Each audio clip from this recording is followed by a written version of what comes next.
Hello everyone! Welcome po ulit sa ating channel. This is Lynn Cruz po ulit. So, ang nakikita po natin ngayon or ninyo ngayon is ito pong ating in-arrange last 2 weeks ago.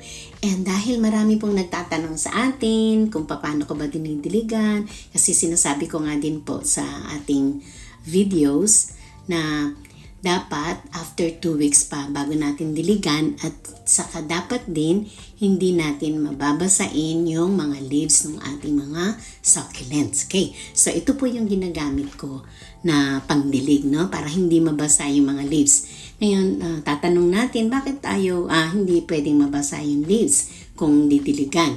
So after 2 weeks po kasi, konti pa lang ang roots niyan. So hindi pa po sila established.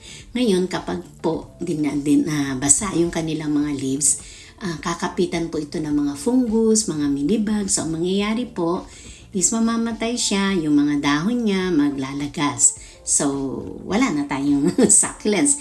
Yung arrangement natin is mababaliwala lang. So kung wala naman po kayong makitang ganitong pangdilig, pwede pong yung malaking syringe, yung pang-injection. Meron pong nabibiling ganyan, alam ko sa mga butika, sa mga supermarket. Yun, basta hanapin nyo lang po kasi yun maganda rin dahil talagang sa mga singit-singit din ng ating mga halaman madidiligan natin.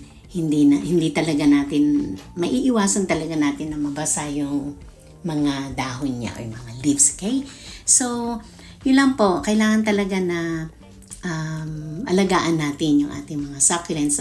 Ang sabi nga po nila, kaya nila sinasabi na madaling alagaan kasi nga po hindi ito araw-araw dinidiligan.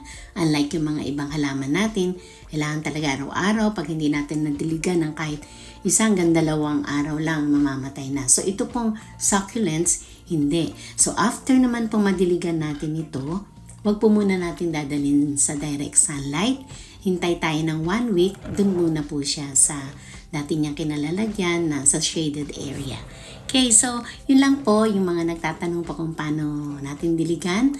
Yan na po yung ating demonstration. pinakita ko na po ngayon kung paano ang ginagawa natin. Okay, so yun lang po and sana po nagustuhan ninyo itong ating video for today. And thank you so much pa din po ulit sa pag-support po ninyo sa ating channel. Okay, so that's all for now and have a nice day everyone. Bye!